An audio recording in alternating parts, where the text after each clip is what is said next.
Still, we're raised to be connected to each other.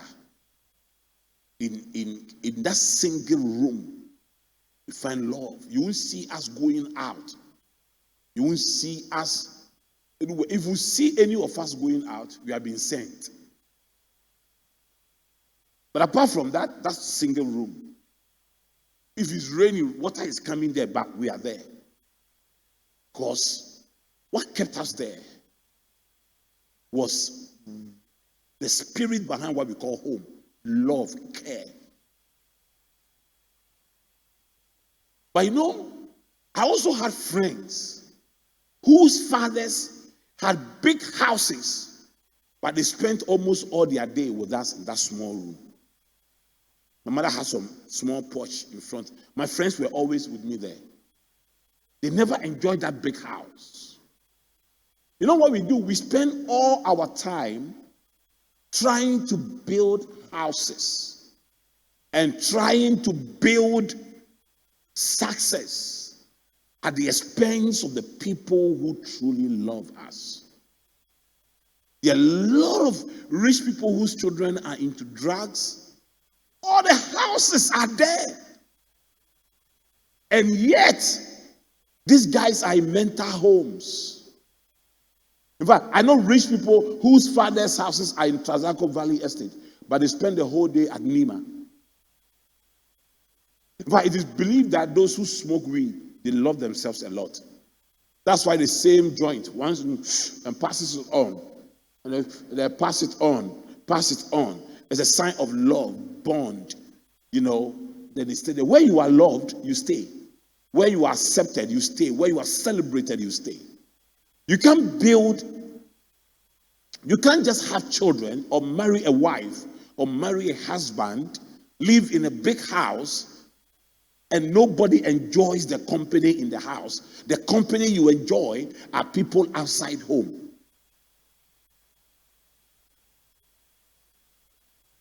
I am still begging my daughter to accept to study outside. No, Daddy, I want to finish my first degree here. And Mommy and I came to one conclusion. I'm still trying to convince her. Mommy and I came to one conclusion. She lives in a home. She enjoys the company of her brothers and sisters. She enjoys the company of her parents, and therefore doesn't want to leave. Since Kevin came back home, I've been begging him, go back, study again. Study next year, study next 2 years, study next 3 years. Home is so important, so crucial. And that is what I want to share with you today. How to make, I'll share about how to make your house a home. But today I want to talk about, next week, I'll talk about how to make your house a home. But today I want to share with you on 7 things that can break your home. One time I told Mommy, do you know that if I'm put on a desert and I'm with you alone, I will survive? I'm excommunicated to a desert, they say I shouldn't come again, and I'm with Mommy, I will survive. Because it goes beyond just having sex. It is the friendship that connects us. The love that bounds us, that allows us to forgive each other. It is the morning devotion that is held in my house. It is the love that brings us to one table to eat together and not fight and throw spoons. It is what stops us from insulting each other. That's what makes a home. Please, you forget that big building if every day you are fighting with your wife. Forget all those cars. If your wife cannot enjoy a ride with you, why do you own a car? If your wife cannot enjoy sleeping with you on that bed, why do you have a bed? Please, there are people lying on mats in kiosks and they enjoy themselves. They can't wait to go back to that kiosk. That woman that carries that thing that sells in the community is looking forward to meet the husband, the carpenter, in that kiosk in that evening, because it is more than kiosk. It's a home.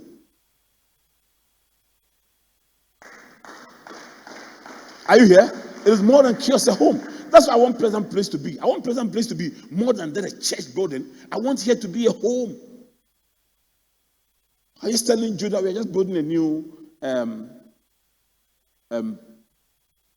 recreation center, and in November, October, I'm introducing a morning prayer session here on Tuesday morning called Battle of Champions from 9 to 12. And then on Saturday, I'm starting something new called Prayerobics. So prayer and aerobics. So we study the Bible and pray for 1 hour, and then we do aerobics for 1 hour. We are going to build basketball courts and other things. It should be more than a building where people come in and hear a pastor preach. It should be a place where people love each other, find friends, and find a community.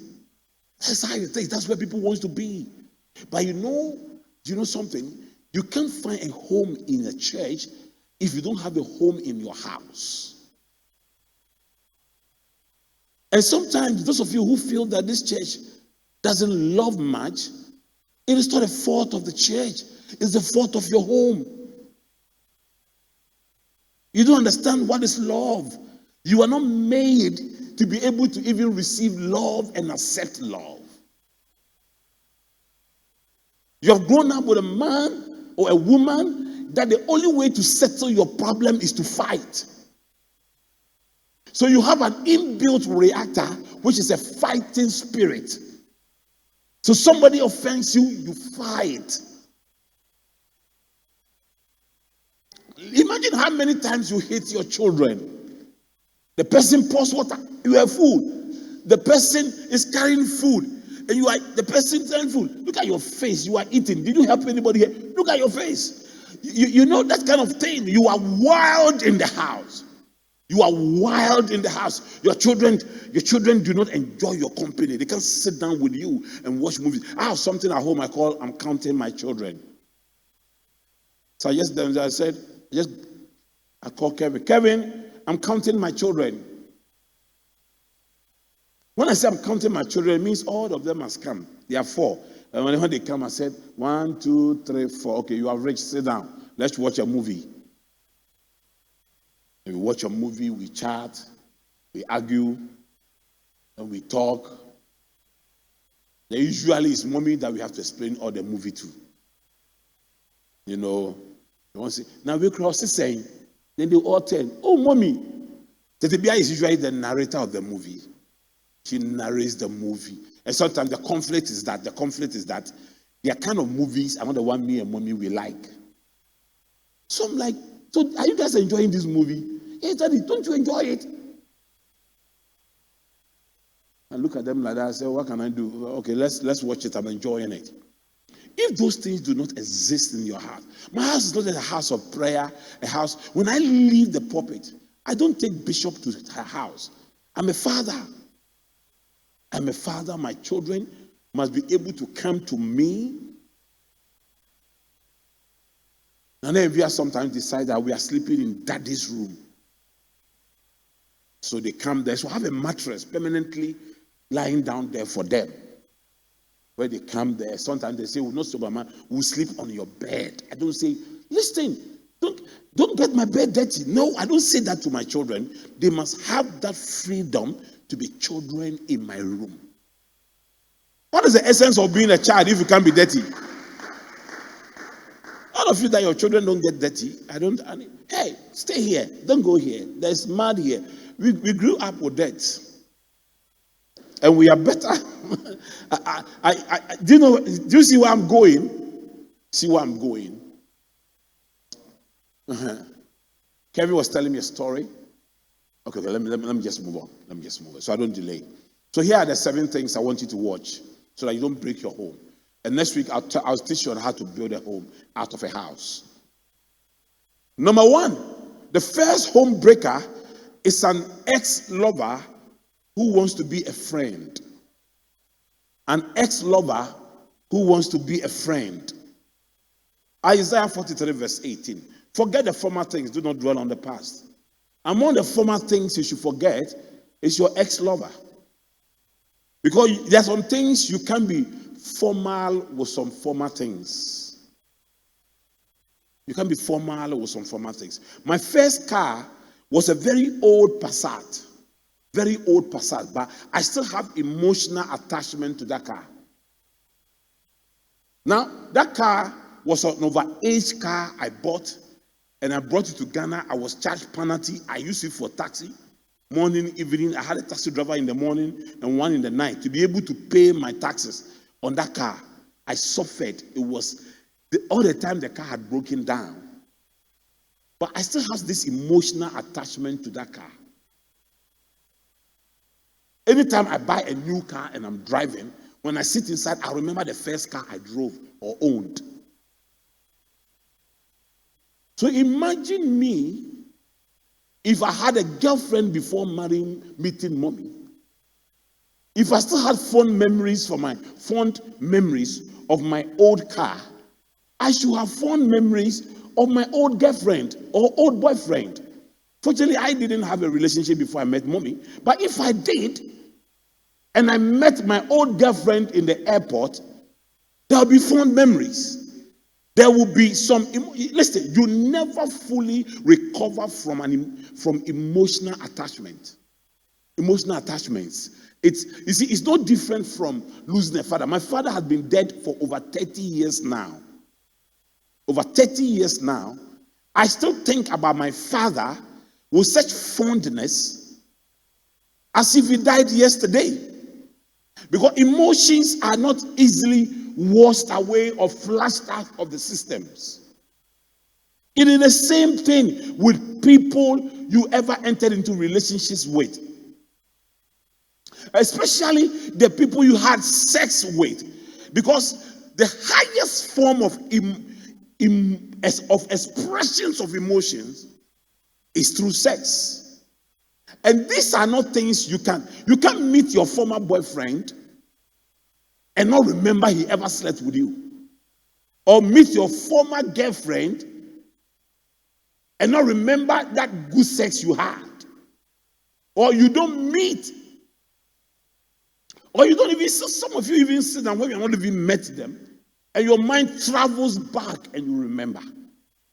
Now, the reason why I don't subscribe that an old boyfriend or girlfriend should be a friend to you is that anytime you meet an old boyfriend or an old girlfriend and your past comes up for discussion, and in those discussions, there is a reference to your emotions and a remembrance of an emotional attachment, is an insult and disrespect to your husband or your wife.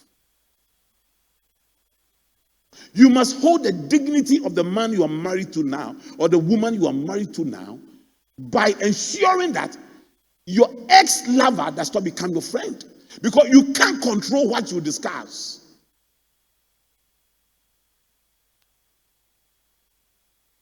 What surprises me the most is how a couple can fight because one person says that I don't like you being a friend to your ex. And you say, oh, but it's only friendship. It's only friendship. And then it becomes a fight. How does your ex becomes a center of a conflict between you and your husband? Let me explain something to you. You see, imagination, fantasy is more enjoyable than reality. Your ex never became your husband or your wife. So you only imagined what it could have been if you married. You only fantasized about your future.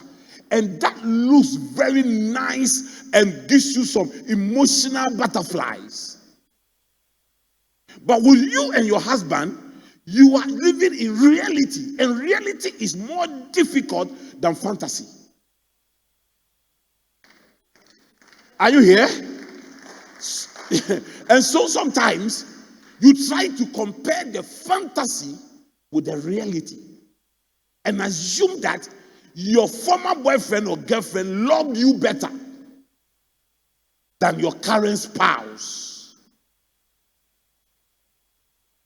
Now, the difference between a husband and a boyfriend is like the difference between a bicycle and a Benz. I'm telling you, your former boyfriend or girlfriend is like bicycle. Your current husband is Benz. That is how wide it is. So there is no basis for comparison. But sometimes, foolishly, we do.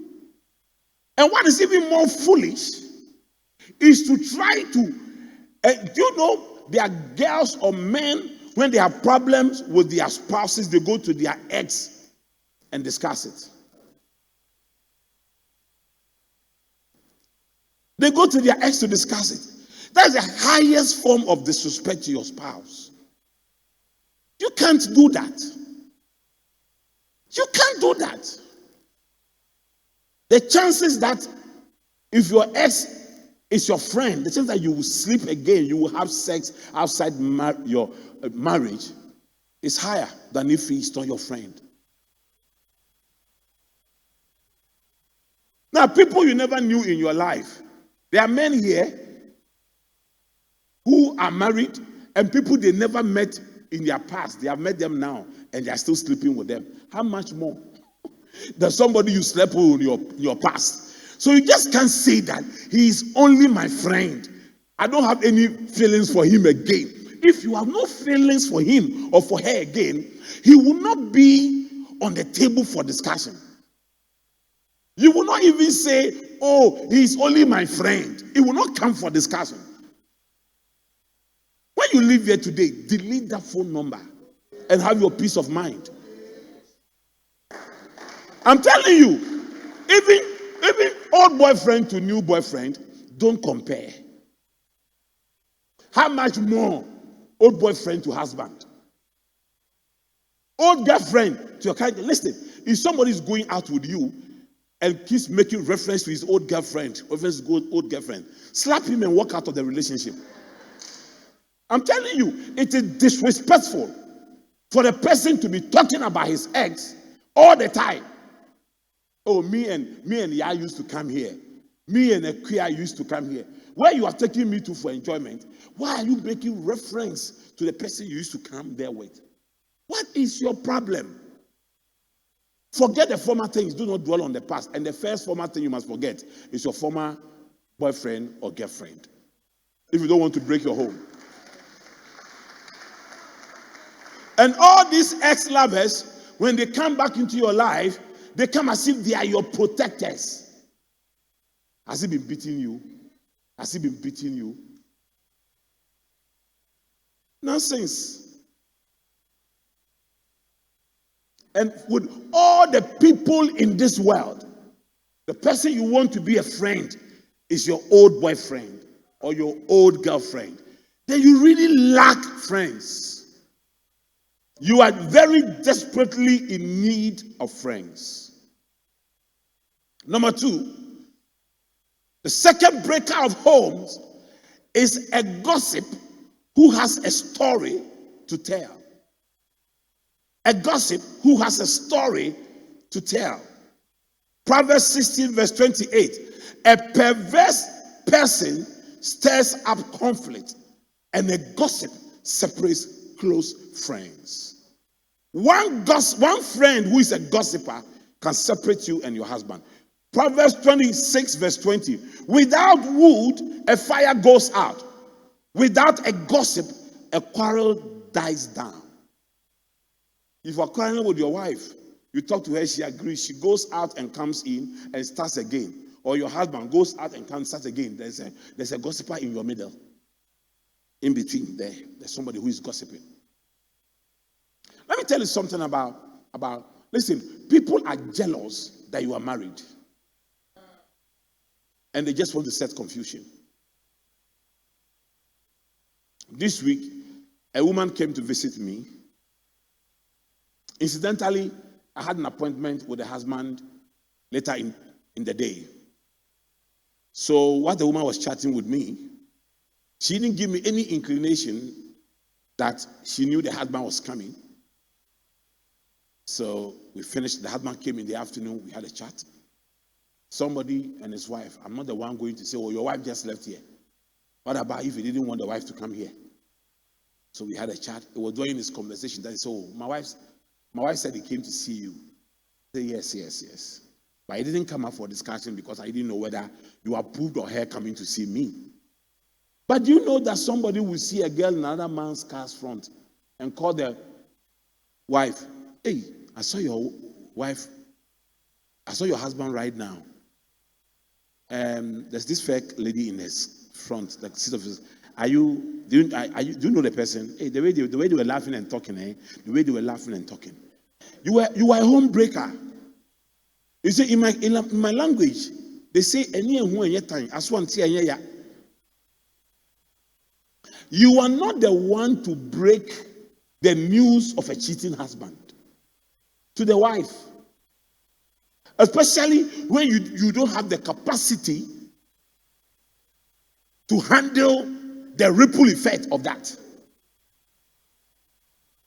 So if you truly care about that marriage or that relationship, you will go to someone who, when he hears it, can counsel the person. Daddy, I saw one of your sons and a girl. Where I saw them, I suspect something. I can call the sons. Actually, nowadays people have been seeing you somewhere with this particular girl. I understand the girl has some weird hair color and has this and has this. Who is that girl? How did they go? I make my counsel very informal, so that you don't feel like I'm interrogating you. So you can be there, will make it very informal. Even if you lie to me, I have just informed you that you have been noticed. I know that you can't accept it in my presence immediately, but I just want you to know that, Charlie, there is no secret on the surface of the earth. Whatever you are doing, you have been noticed.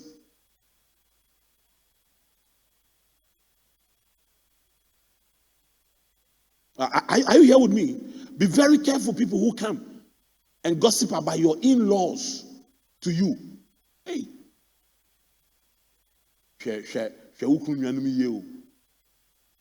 Watch your husband's sisters well or husband's brothers well. The way I see them, I see they're chopping your husband's money. Is it your matter? How does that concern you? How has that become your burden? But sometimes you see, you insult your own intelligence when you allow gossips to be telling you things.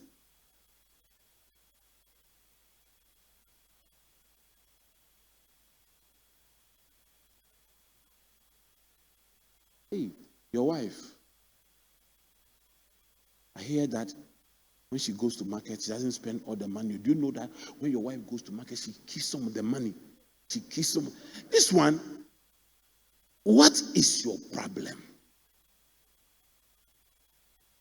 Please, there are few people that the Bible asks us to avoid. One of them is that the Bible says, avoid the man who talks too much. Avoid the man who talks too much. Because the Bible knows that people who talk a lot and talk about other people's matters and everything concerning people are people that can really cause havoc in people's lives. That's why anybody, listen, if you want to see serious people, look at their friends. In this church, there are some group, their work is to gossip. I'm telling you. Oh, I mean, if I allow any one of them to my house now, they will not see all the beautiful things in my household. They will focus on one thing. Hey, I went to daddy's house today, and when mommy got there, I didn't see mommy greeting him well. I suspect by now they are fighting.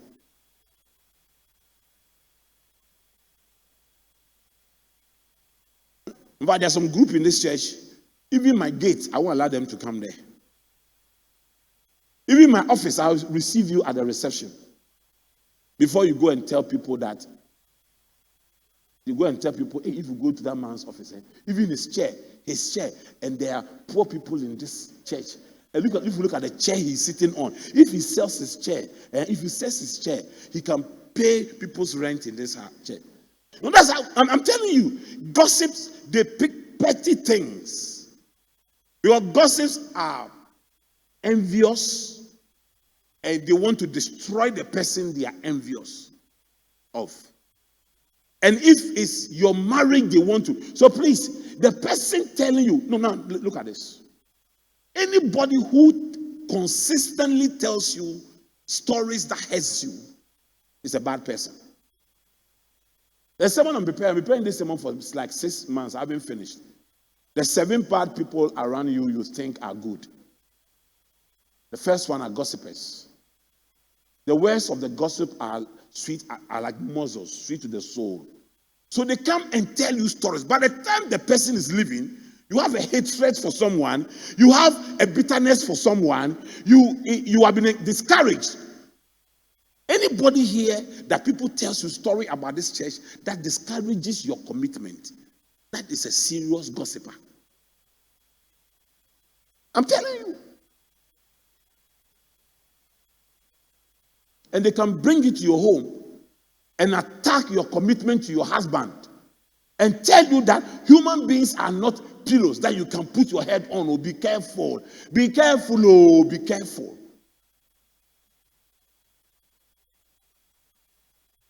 If you care for me more than my wife cares for me, you are a suspect. I'm telling you. I don't know you from Adam. Suddenly you care so much that what my wife is doing, you want to tell me, and you know what you are telling me can lead to conflict.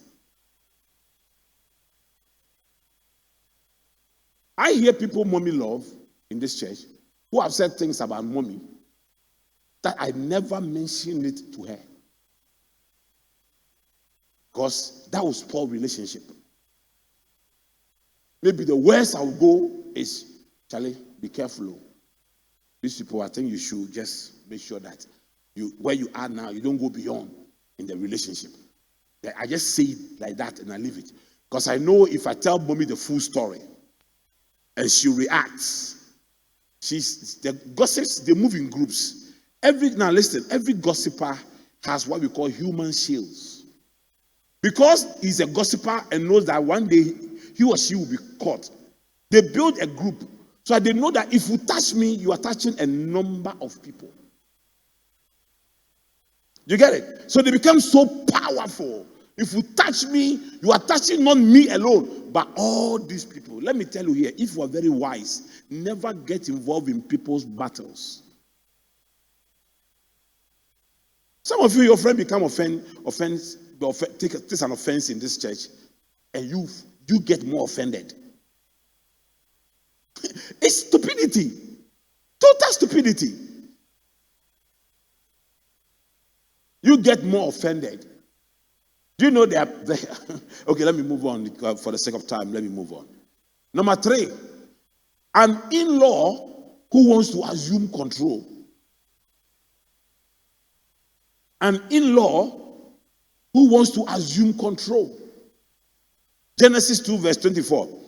That's why a man leaves his father and mother and is united to his wife and they become one flesh. Now, this living causes a lot of confusion in many families. Some mothers are so controlling. They control their daughters, control their sons. When they see that marriage is taking them away of their control, they can't stand it. Now, some mother-in-laws want to murder their son-in-laws. Your son-in-law already had a mother before you came to marry your daughter. He had been raised by a certain mother in a certain way. You are not the one to come in and start re-raising him. You want to raise him to look like your sons that you raised. It can happen. You can, your daughter marries a man.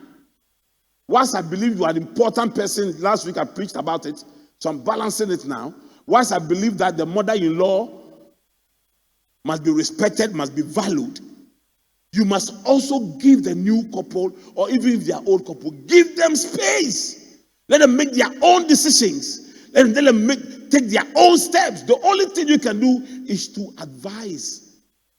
Your son-in-law says, I want only 2 children. Then you got your daughter. Are you a fool? Give birth to more. Don't mind him. Don't mind him. Add 1 more. Add 2. You want to dictate how many children somebody's son should have with your daughter. You are just a controlling person. Mother-in-laws who go to their homes of their children and wants to tell the wife the kind of food the son likes.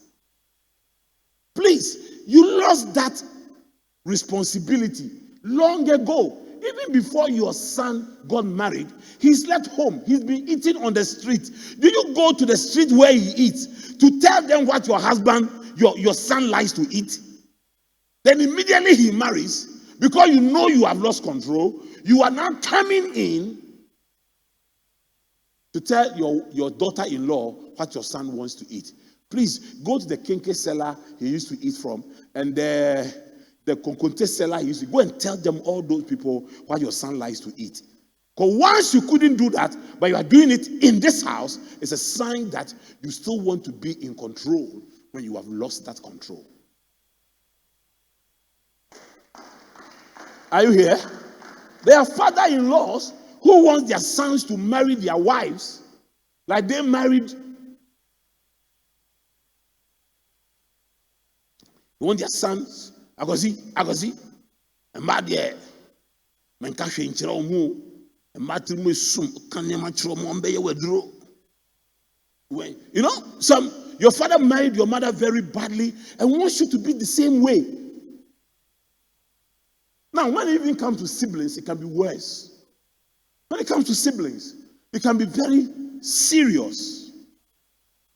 Do you know there are some siblings who feel that me and you, we are one blood? Your wife is a stranger. If your wife dies, you can remarry again. If I die, you won't have a brother like me again. You have a sister like me again. It is the height of ignorance. The covenant of one flesh is stronger. The covenant between a wife and the husband is stronger than the covenant between a brother and a sister. You know, what you have forgotten is that these two people have become so much of one flesh that a human being has come out of them, and that human being carries the two of them, their DNA fused together. Are you here? I know sisters who can't stand the fact that their brother's wife sits in his car front and they sit at the back. Look at you. When we were suffering, where was she? Now she has come and taken over our brother. Taking over our brother. You know you are a villager. If you go to your sister-in-law's house and you go to her kitchen without her permission, you are a home wrecker. You're a home breaker. You want to destroy the home. That is her space. That is her husband's house. She has authority over there.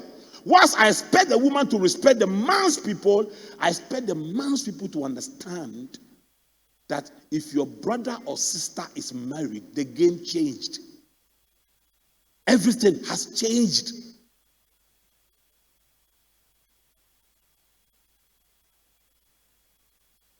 A senior sister who wants to be a senior sister to her sister's husband. It doesn't work that way. The way you were controlling your junior brothers, even who to marry, you were controlling. That person was raised by someone else. He will not be under your control. You cannot go to the house and try to control what happens there. Even When my big brother comes to my house from Germany, everything he wants, he's asking permission. He cannot just assume that I am the big brother. I have taken over the house when I come in. And mommy must be serving him as if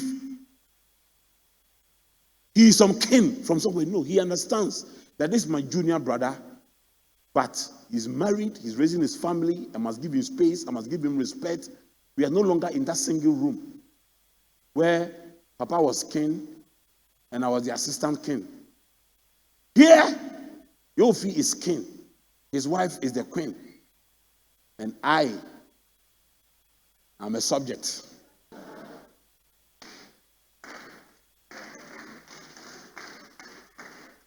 Are you following what I'm teaching you? These are important principles. I love my sisters. I love my brother. But they know that I am married. The same way my father married my mother, and they had us. And they had us. And we became a family. I also had to marry someone to raise a family. And you trying to be in the middle of that marriage to say that we are brothers, we were born, me and you, your own brother, your own sister. How did we become brother and sister? Mama and Papa married, gave birth to us. Nobody interfered. I'm also giving birth to brother and sister. Allow me to marry the one I have called flesh. My covenant with a person is a covenant of one flesh. You have to understand. Me and my siblings, we are 7 and we will always be 7 before God. But me and mommy will always be 1 before God. You can separate us. Even twins are 2 before God. But a man and a woman, when they are married, they are 1 before God. The only relationship Jesus compared to his relationship with the church is the relationship between a husband and a wife.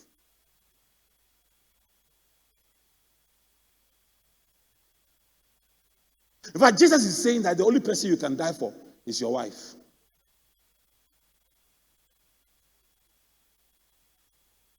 If Ann Roberts comes to my house, which will not happen, and they ask me to give out people they can kill, the first person I'll go and hide is my wife. I won't give you, go. I'll lock you. Any other person can go.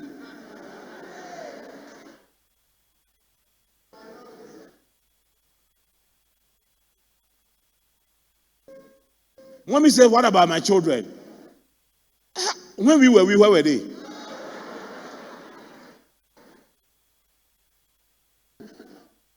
No, I can't love my children more than you. Our boat capsize and everybody is drawing. I'll serve all my children communion and bless them and say, lead, candlelight, amen, and carry my wife back into the boat. A covenant of one flesh. If you start loving your children more than your spouse, very soon they will marry and leave you. And only the 2 of you will be left there. I'm telling you, they will marry and leave you. Mommy said, why walking there like that? You go and marry some guy. When I'm calling her, she said, Papa, Daddy, please, I'll call you back. I'll call you back. I'm serving my husband. When I finish, I'll call you. I paid the school fees, paid everything and everything. She won't care. The only person who will serve me and serve me to the point of death will be my wife. All these children, you are...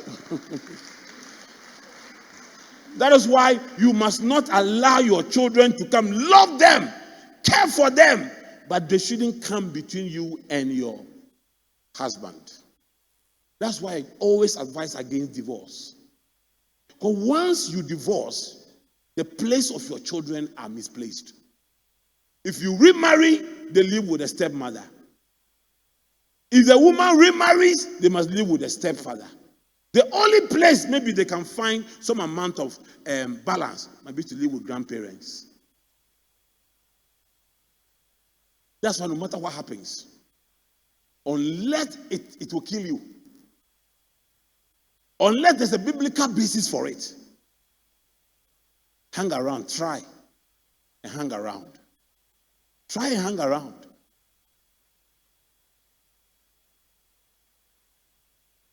So please, especially men listening to me, next week I'll share on how to build a home out of a house. And I'll give you some principles to restart again. This is repairs and maintenance. Let's restart, and let's strengthen the marriage. Let bygones be bygones. Number 4, the fourth thing that can break your home and wreck your relationship is an inexperienced advisor.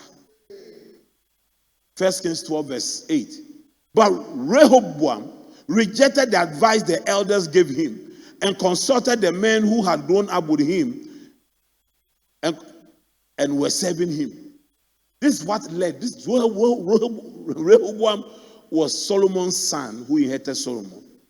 Now, because Solomon was building, the father, David, was a warrior king.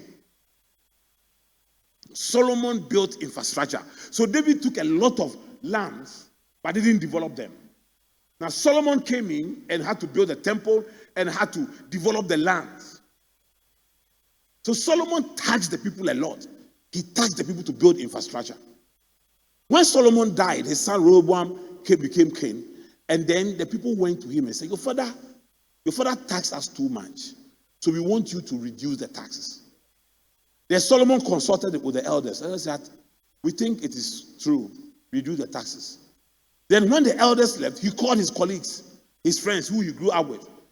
Charlie, this be the thing, wait till we for do. Say, hey, you go reduce the tax. How you go fit chase the girls? The money where they go here, they gave him bad advice. That's what led to the division of the kingdom of Israel. So another man who was called another Boam, Jeroboam, came and took 10 of the tribes. And Solomon's son only had 2 because of the advice of the young people. Please, don't talk to people. If you are married, don't let an unmarried person be your counselor. I'm telling you. Now, you can let someone who is even divorced be your counselor, because the person will teach you and tell you how not to make a mistake that will lead to divorce. The person has experienced it. He will tell you the truth. But don't let somebody who is not married before become a counselor between you and your husband. You'll be talking theories. The best companies are not even run by people with MBA from Harvard. They are run by people who have practical experience. Theory doesn't work. Your friend who is never married lives in a world of fantasy. Even their friends who are married, who are ungodly advisors. You know, sometimes your friend wants you to become a version of him. Charlie, your wife no cook. Where you live at? Me, last 2 weeks, my wife no cook. I'd give her some slaps. I'd give her, you be weak man. You be weak man. You see, he wants you to be a version of him. Anybody who wants you to be a version of him, run away from that person. Unless the person is a version of Christ. If the person can say, imitate me as I imitate Christ, then you can. I heard a rumor some time ago that, After Daddy, when you take your marital matters to him, you will always be on the side of your wife. You see, these are madmen. Because you see, because traditionally, when a man and a woman gets a case, they will tell the woman to apologize and then leave it. So they have the traditional mindset. But you see, the way people can be healed is win-win. Win-win. Well, it takes 2 to tango. You can't bring your marital matter to me and expect that I will rebuke your wife for you, and I will judge your wife for you, and tell your wife to go back home and sin no more. Then now you feel like a man. Yeah, I won. This is not a battle of champions. I'm telling you, marital issues, they are not a battle of champions. You must always have a win-win. If there's always a win-lose situation, you are only preparing yourself for your wife to rebel at one point that will hurt you the most. Take your matters to people who can look at your face and tell you the truth. One case came before me, the man has touched the woman. I said, listen, let me tell you, the next time you touch her, I'll call police. I was the bishop, but I issued a threat. I'll call police. Those men will not come to me. Are you here with me? Go to people. Hey, listen, if you tell your marital matters to people who cannot rebuke you, you're not looking for a solution. You're not looking for a solution. One of my most beloved son, his wife said he's leaving the marriage and called me. The wife called me, Daddy, I'm leaving the marriage. I called my son. So I said, Daddy, let her go. I said, no, she's not going. The reason why she called me is that she doesn't mean the threat. If she truly wants to go, she won't call me. She wants settlement. Be reasonable.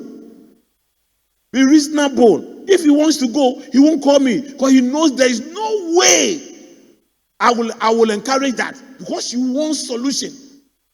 It is not before me that you do your manship. When you come before me, you are a sonship.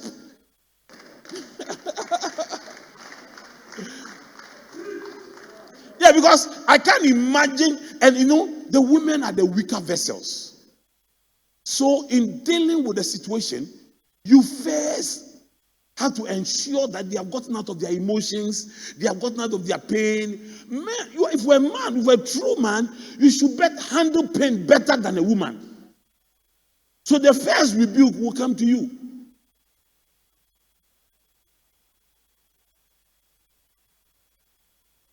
Why you are Betty Kokoti, you have big shoulders, you want to fight like a woman.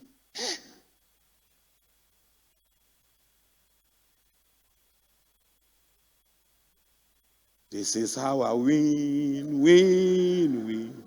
This is how I win.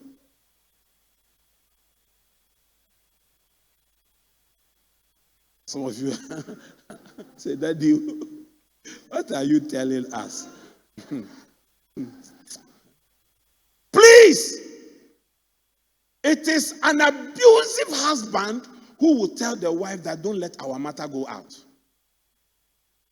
Go out where? When I married mommy, I showed her, but when we came to Sprinters Road, I told mommy that I want to show you the people that can handle our marital problems. See, my spiritual father, go to him. Number 2, Auntie Becky, go to her when we have problems.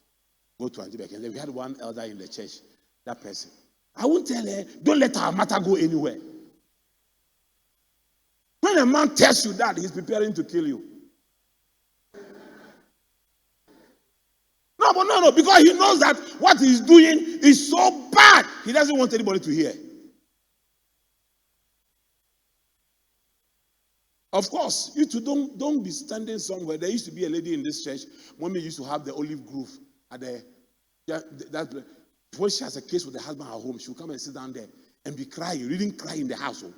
You came to church to cry in front where everybody is buying. Yeah, he's worrying me. Those women, you can tell them, don't let our matter go out. Because they don't know how to channel their matters. You can beg them. So for those women, don't create matter. Don't create matter now. You are beating me, you are kicking me, you are slapping me, you are doing all manner of bad things to me. You are cheating on me and say, don't let our matter go out. Which matter are you talking about? Number 5, a disappointed expectation. Genesis 37 verse 5. Joseph had a dream, and when he told it to his brothers, they hated him all the more. Do you think that the dream Joseph had, his expectation was for his brothers to hate him? No! He wanted them to rejoice with him. Do you think that his expectation was to be in prison? No! We all have dreams or had dreams before we married. In fact, everybody, when you are single, for most things, you can have a Cinderella fairy tale thinking. You'll be forgiven. For by marriage, please don't have fairy tale thinking. You will die. For marriage, don't just sit down and I will marry this and we will be here, and by 5 years' time we will be here and we'll be doing this and we'll be traveling from Canada to America, and from there we will go here and then we will go there. When you see a woman who is fantasizing, please don't marry her, because when you marry her, she will suffer from disappointed expectations. Because marriage is hard work.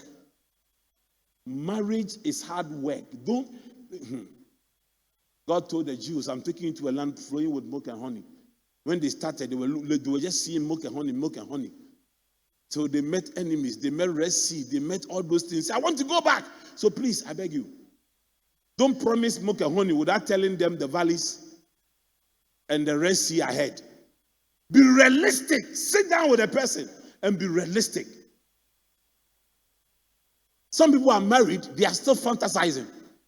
They are still saying, very soon our life will be like this. Very soon. The people I hate most, that I can't stand, are people who are seeing the future, but are doing nothing about them today. If whatever you are seeing in the future is not driving your behavior today, you are fantasizing. If what you see in the future drives your behavior today, you are a visionary. I came to Sprinters Road. I was spending almost every day at Achimota Forest. My vision. And I had pastors I came here with. When they call me and say I'm in Achimota Forest, they will tell me that, oh, okay, when I finish the prayer, they will come and see me in the house.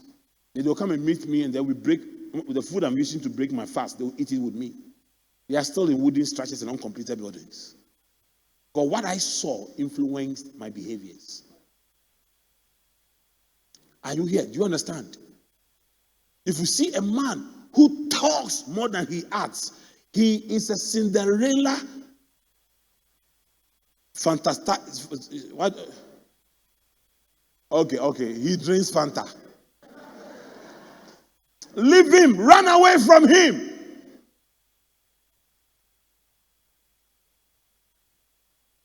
If a man comes to you and says, I want to have children. I want to have children, so I want to marry. Please. Ask Abraham. He wanted to have children. The children didn't come until he was 100 years old. But he knew how to manage his expectations. Some men will marry you 2 years, don't have a child. Their mothers are calling you. Their sisters are calling you. When are you going to have a child? When are you going to have a child? Because for them, they're looking for a baby producing machine, not a wife. When I met mommy said when she was young, a surgery was done for her. She was very, very young, so the mother and the father, they all came. And when she was growing up, she was told that this was a surgery that was done for her. And the doctor said, it's possible she can have children. When we met, she told me. I said, listen, I don't love you because of children. I love you because of you. Let's start a thing. But I knew I was too anointed. 2 years after our marriage, here comes Kevin. See how big he is? Anointing.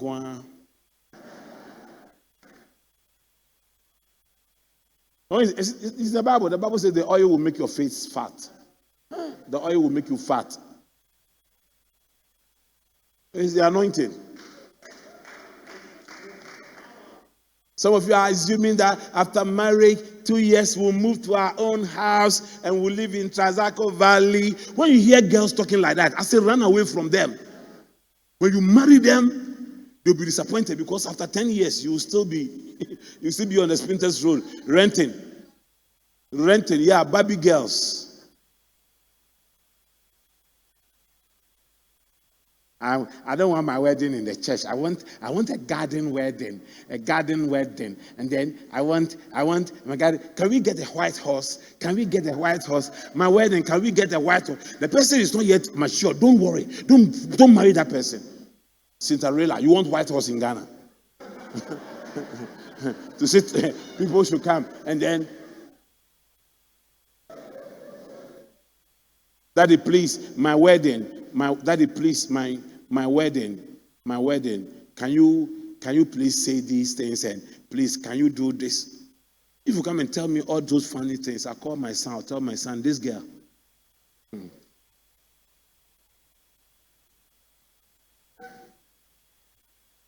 Grow up before you die. Okay, so let me go. Number 6, a spouse who has become familiar.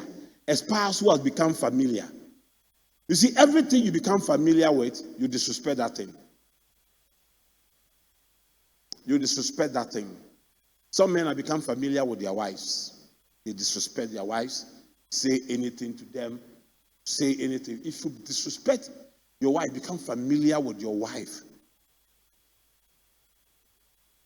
you will break your home. Don't. Continue to respect her and value her the same way you respected her from the beginning.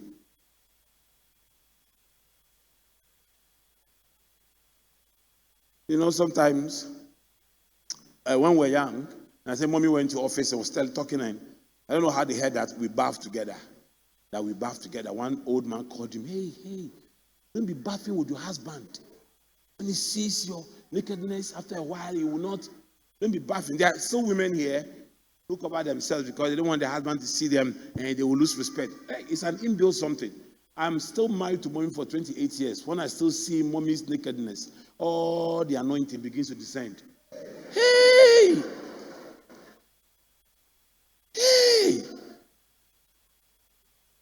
I still love the body, love everything around her, respect her, value her the same way we met. Having gotten familiar with her. The things that she doesn't like, I don't do them. And you know that she wouldn't. Sometimes, you know, men, because we're created from the dust, we want to dodge the night bathing.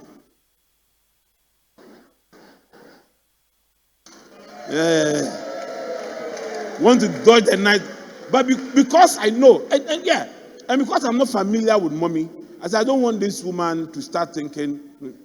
Well, when Mommy complained about my stomach, hey, your stomach is coming, started walking 6 kilometers a day. To see your bishop walking, what am I walking? My wife doesn't like my stomach. Let me walk. Some of you.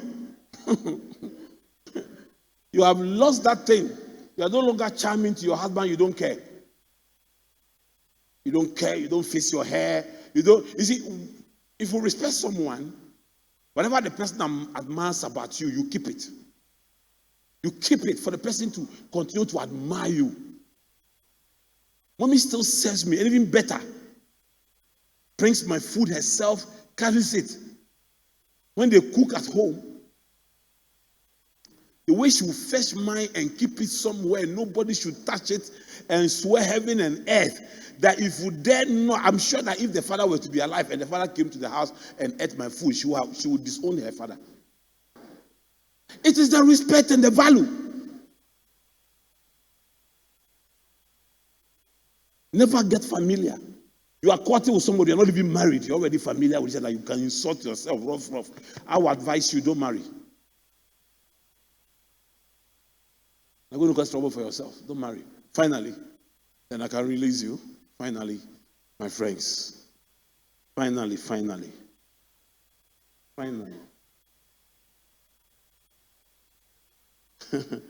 A couple that decouples Christ. A couple that decouples Christ. You will just destroy your home. Ecclesiastes 4 verse 12. Though one may be overpowered, two can defend themselves. A cord of 3 strands is not quickly broken. When we were growing up, there used to be this hair they call mesa. In fact, your hair that you do. Eunice, come. Eunice is my younger sister. Eunice, come. You see Eunice's hair? The weave. You have to make the cord straight, isn't it? To weave it. So all those small things there, they are three put together. Because if you do it too, you can easily remove. Isn't it? Yeah. A cord, thank you. No, in marriage, there are only 3 strands that will keep it going. You, Jesus, and your wife. You must be in the middle. A cord of 3 strands is not quickly broken. Let me tell you something. Your spiritual life is the foundation of everything.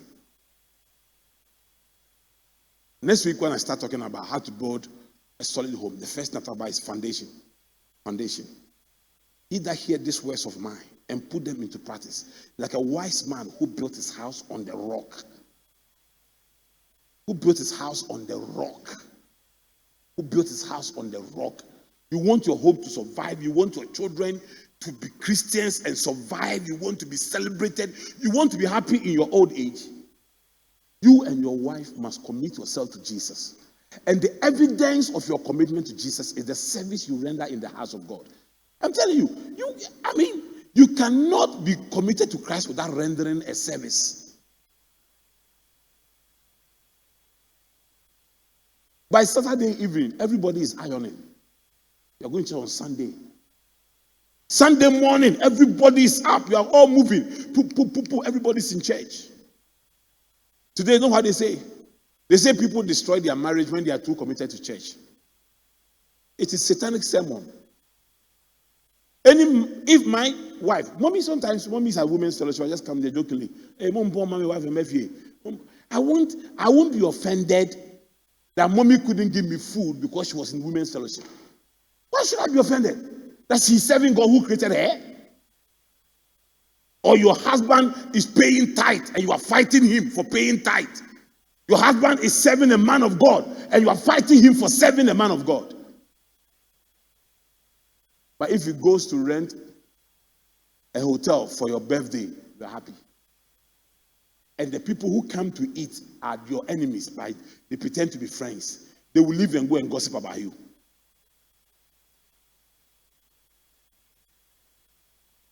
All the things mommy and I want to do, we want to build some very nice chapel for God. Just the 2 of us. Nobody's money is involved. Just the 2 of us. We want to build a very nice chapel and say, Lord, for everything you have done. For me, my children, my children's children, everybody will pastor. I hear people are going around saying that, and the pastors are all making their sons pastors, and they are taking over the church, and they are making their sons pastors. I've told my sons, I've told my children, I never depended on church for anything. I built a business. You will depend on the business, but you pastor a church. Even if I die and they don't make Kevin take over this church as a senior pastor, he will still pastor a branch. We are not going to survive on the income of the church. So we are not looking for position. What we are looking for is to serve God. And it's the back of their mind. I say, we are serving God. Finish. Our own is to serve God. If God has truly called you, Kevin, if I give you a branch, you're not a senior pastor, you can even build a branch to become bigger than the headquarters. And now they will say that the Father's Spirit is upon him. Let us go and bring him to come and take over the church. I'm not going to push my son to the front for battles, for people to just hate him. I'm not going to do that. Called him, I told him, son, ministry is a long journey. Take your time. Even the youth, I say, serve in the youth. I'm not making you the youth president, even though I know you can. But just serve in the youth. Serve with them. Be there and serve with them. Just be there and serve with them. When I ordained him as a pastor, he'll be working in my office. But I told my miss, well, either you become a pastor or your husband becomes a pastor. She looked at my face like that. I said, it is what it is. It's in the blood. We are just serving God. My great-grandchildren, great-great-great-grandchildren, everybody, obey your suffer, obey your missionary, obey pastor church, whether you like it or not. What God has done for me, I should end it somewhere. Hey, no, it can't be ended anywhere. That's why, listen, don't check. The audiovisual people will come and sack me from here, but I'm closing the church. Don't let anybody, don't take church matters home. Don't discuss your pastors at home for your children to hear. Don't fight anybody at church. Ignore them. Anybody who wants to fight you in church, ignore the person. This is where, listen, this is how I win. This is how I win. Me, I win serving God. This is how I win. Preaching makes me a winner. Serving God makes me a winner. If I don't mention my children in this church, nobody will even know. They don't have special chairs. They don't have anything. Be there. Serve them. I'm a very blessed man, spiritually, financially, everywhere. But my children are down to earth. Because I tell them in the house all the time, we are servants of God. We are just serving God. Every one of you will serve God.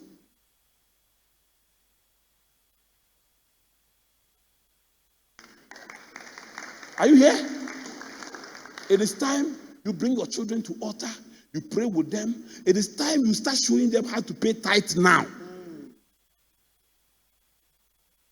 Very soon in this church, I'll be receiving family tithe. On Tithe Sunday, I will ask that we're going to have a day where I receive tithe. And when you are coming, you come with your family to bring your tithe to represent your family. And let them be covered. Also, if we're serving God, serve Him well. With a wholehearted devotion. And everything around you, love the Lord thy God with all thy soul, with all thy heart, with all thy might, with all thy everything. It is all. It is not, I'm serving God small. I'm not serving Him small. Christ says, do you hear me? I was telling the men here, I was telling the men this morning that the Bible says, let this mind, which was in Christ Jesus, also be in you. You see, it's the mind of Christ that must be in you, not the mind of another chorister who is planning a conspiracy theory. Planning and then they put it in your head. There are people sitting there in this church, they don't have the mind of Christ, so they have the mind of somebody who got offended and left this church. The person has said so many things and transferred what is in their mind into their head. Let the mind of Christ be in you. Serve Him with the mind of Christ, not somebody's thinking, not somebody's. You let me close. Because I feel like preaching, sir. I feel like preaching to the end of the day. I feel like preaching and preaching. Because this is what will help you. This is what will make you a good Christian. Listen. Do you know that if you can't take care of your home, you can't be a pastor? Do you know that if you don't marry well, you're not qualified to be a church leader? That's how important the home is. That's why you must marry well and commit yourself to the raising of your children and make time for your family. Your wife is your first business.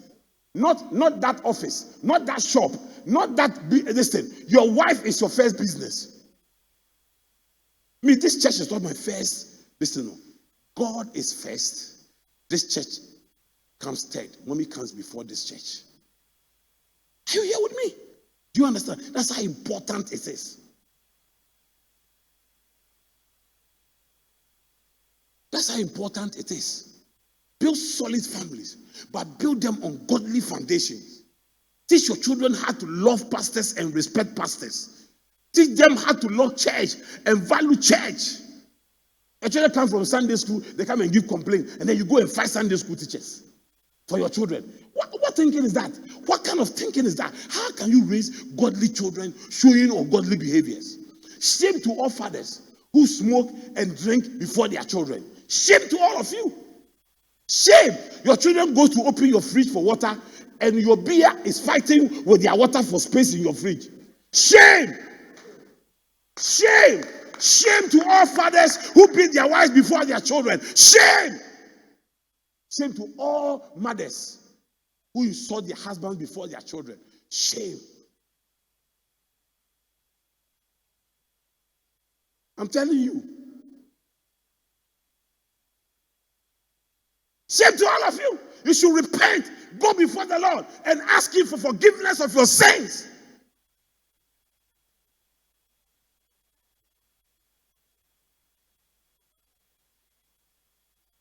But drinking before your children, you are drinking before them.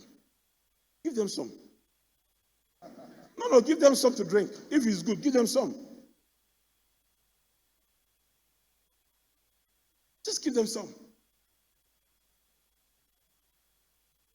If you think church is not a good place, call your children, tell them, when you all grow up, don't go to church. There are only bad people there. Just tell them, be courageous and tell them. If you can't encourage your children to do the work you do, why are you doing it? Even Bukum Banku is sensible. He said, no, none of my children will do boxing. Because when they hit you, your brain is moving.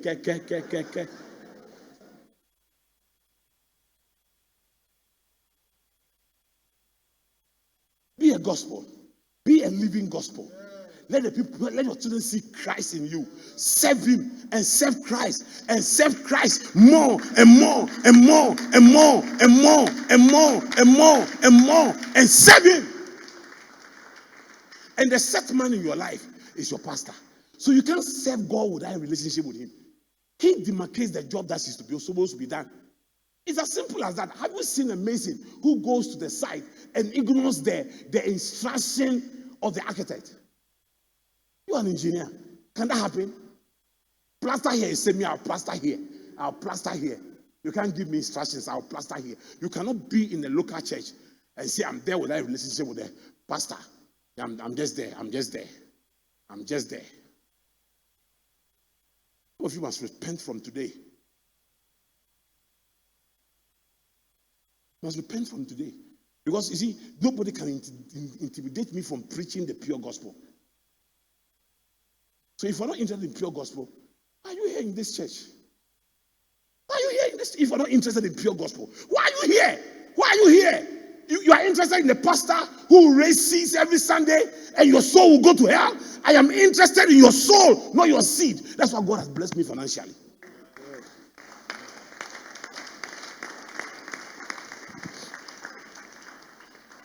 All those who come to you because of envelopes, tell you visions and collect envelopes and go. Here are people you love. How many of you have I come for envelope when I was even a poor pastor? The gospel of the kingdom. I'll preach it, sir.